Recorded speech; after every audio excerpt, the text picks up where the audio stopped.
Welcome to the Cadence Beginner's Guide to Angling. In this series of short instructional videos, our aim is to show you all the basics you'll need to get you started, and most of all, catching some fish. Enjoy!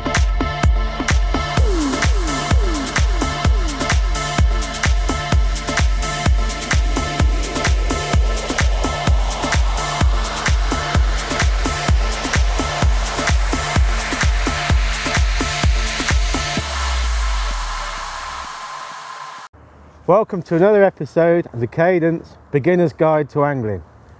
And today I'm fishing on the still water with the ground bait feeder.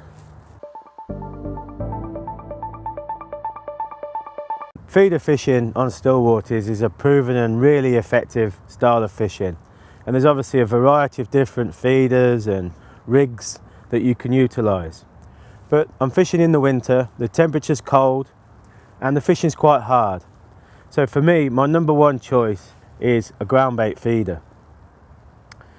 And as you can see, to start with, I'm using quite a small cage feeder.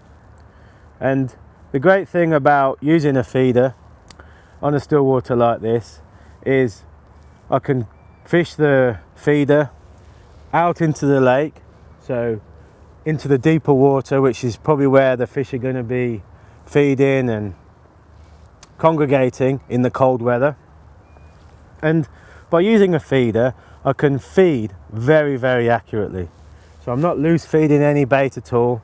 I'm using the feeder to get my bait and my hook bait down to where the fish are feeding in a very accurate way. I don't think there's any more efficient way of fishing really, certainly in the winter. Okay, so let's have a look at the gear that I'm using today for feeder fishing on the still water. The rod and reel I'm using is our CC5 combo, which is a 10-foot feeder rod and a 3000 size reel. And you really need to consider what length and action of rod you're going to be using on the feeder, and also the size of the reel. Today I'm going to be fishing out around about 30 meters from the bank. And this 10-foot rod is perfectly adequate for casting ranges up to 35-40 meters. Also the size of the reel. If I was casting a longer distance, I'd go for a bigger reel like a 4 or 5000. But because I'm fishing fairly close at 30 meters, that's an absolutely perfectly balanced combo. The rod itself is a beautiful rod. It's 2-piece and it's got a lovely soft tip and a softer action, which is great when you're fishing in the winter like this with lighter hook lengths and smaller hooks. So I thought I'd just explain about the basics of what an actual feeder rod is. Well, you can see that this rod has got a very, very fine, sensitive tip, and that's typically known as a quiver tip. You can see it's very, very sensitive. And obviously when you're ledgering or feeder fishing, your form of bite detection is that tip. So it needs to be sensitive. This rod's supplied with 2 different tips, and it's worth noting that these tips have a classification. This is an 1.5 ounce test curve tip, and it's also supplied with a 2 ounce tip. But the different stiffnesses of the tips are used in different conditions. So the softer the tip, the more sensitive. And you'll notice that all feeder rods have got that very soft tip, and it bends progressively into the rest of the rod, and that means that you've got an action that will enable you to cast a feeder. Sometimes the feeders are quite heavy, so feeder rods need to have more power than a match rod.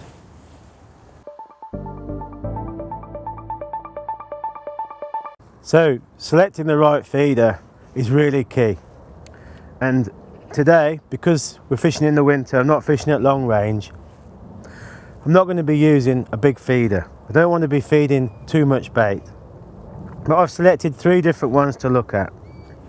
This one is a plastic feeder. It weighs 20 grams, and you can see that I've actually taped up the middle of the feeder. And this is the kind of feeder that I'll use at the start of the session when I want to introduce a little bit of bait and some ground bait, maybe some casters and pinkies. And that will get the bait right down on the bottom where I'm fishing. And very quickly then I'll switch over to a smaller cage feeder. and that's a standard sort of cage feeder. That one's 15 grams. It's quite small, and the good advantage of that is that it will disperse the ground bait and the bait very quickly.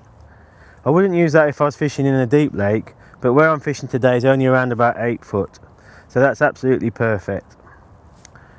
This is an interesting feeder. That's commonly known as a rocket feeder. As you can see, that's got a very small cage as well, but it's got this kind of loaded weight at the front of the feeder. And that's really good if you're fishing further out and if you're fishing into a strong wind, because it will maintain the accuracy. So let's have a look at the feeder rig that I'm using today. And this is what's commonly called a paternoster rig. So you can see I've got the feeder attached to this 4 or 5 inch 15-20 centimeter length of line that's effectively attached to the main line. And this is a great rig when you're fishing for small fish like we are today, roach and skimmers. It's a very sensitive rig, and it also gives a great presentation. You can see that the hook length itself is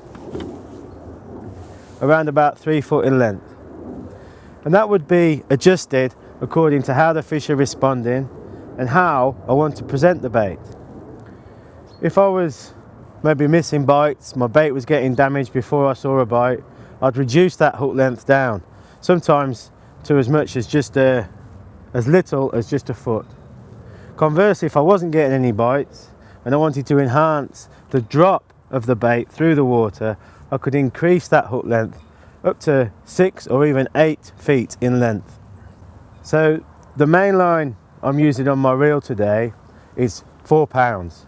That has a diameter of 0.20 millimeter. It's a good robust reel line, which is always important when you're fishing a feeder, because sometimes you're putting quite a lot of force into the cast and you need a stronger reel line. But you don't want to go too strong.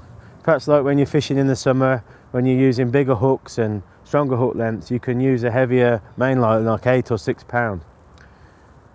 Today we're trying to get bites, so I'm matching my main line with a lighter hook length, which is a 3 pound hook length with a diameter of 0.012 millimeter, and I'm using a size 20 hook. So my first kind of objective when I'm fishing in the winter on a still water is to start to get some bites. And by fishing finer like that, we should be able to get some bites off smaller fish like roach and skimmers. Then we can take the session from there. If we start hooking bigger fish, like bigger bream or carp, then obviously we'll increase that hook length. But there's really no need to go more than 4 pound hook lengths when you're fishing in the winter on still waters.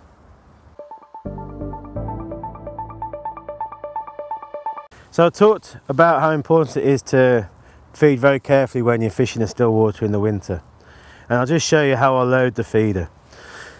I like to have my ground bait neat in a separate tub. Before I fill the feeder, I'll add the feed that I want to put in that cast. So in this case I'm going to add a pinch of pinkies and a pinch of casters. So I'm just simply going to gather those up in the ground bait and then squeeze it into the feeder. And you can see that that's the advantage of the cage feeder. I know that that ground bait is going to disperse in a very nice attractive cloud and settle on the bottom, and also deposit those pinkies and casters right on the bottom or just off the bottom, where we're going to hopefully attract some fish and therefore attract them to our hook bait. Sometimes if the going's really tough, I'll just use neat ground bait. I won't put any hook baits in terms of pinkies or casters in the ground bait at all. Just depends how your swim responds to the feed as the session progresses. So let's have a look at the baits that I've got with me today for fishing a still water in the winter. I've got the ground bait, and I'll explain about that mix in a separate section. But you can see I've got some fluoro pinkies, which I think are a great bait for feeding and for using on the hook when the going's tough. I've got actually just a pint of casters there. I've made some floating maggots, which I think is a great tip.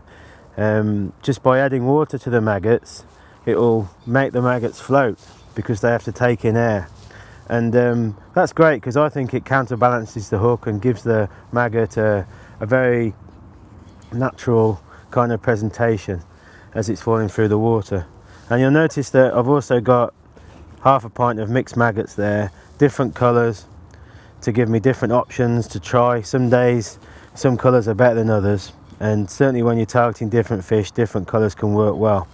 And it's also important to know that in the winter I use older bait, so that's 2 or 3 weeks old, so the bait's much more resistant to the cold. If I was using fresh maggots, you find that they kind of stretch and almost die with the shock of the water, so that's a good tip to use older maggots in the winter.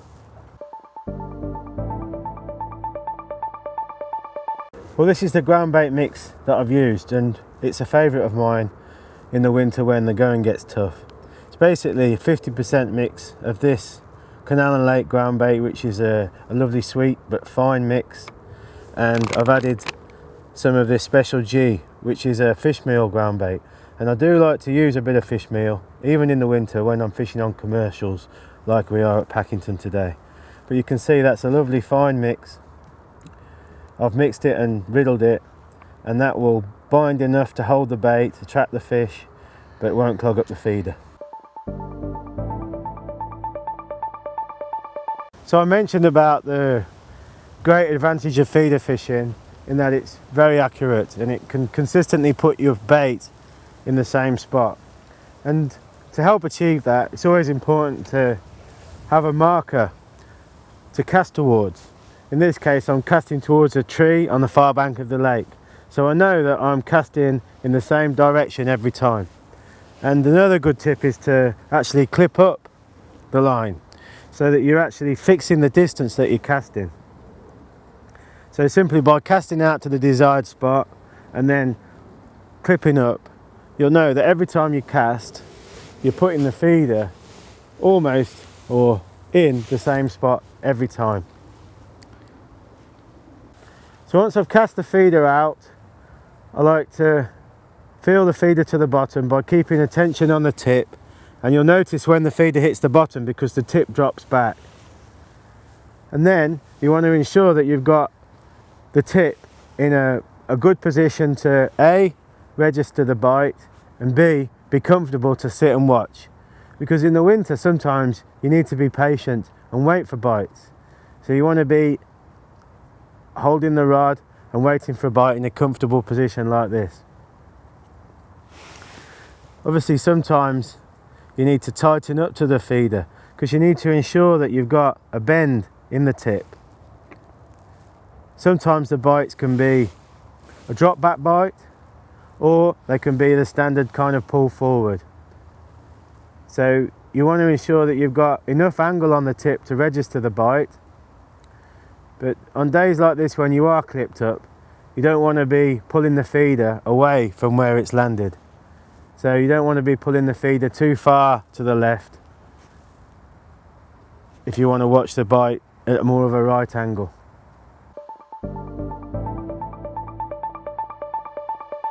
Bites in the winter can be quite slight, and it's important to fish with a sensitive tip.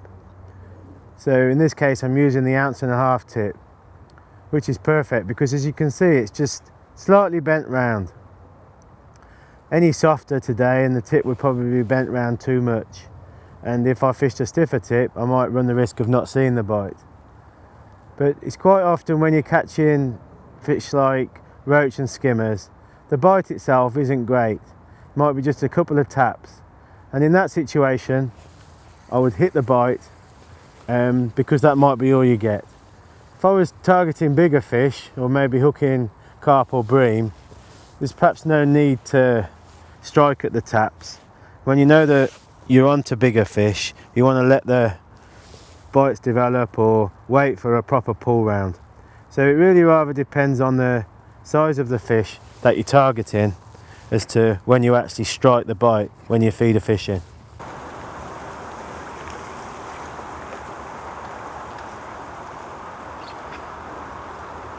What an absolutely beautiful small carp. taking on a really cold, tough day in the middle of winter. And the ground bait feeder, what a fantastic method. Give it a go.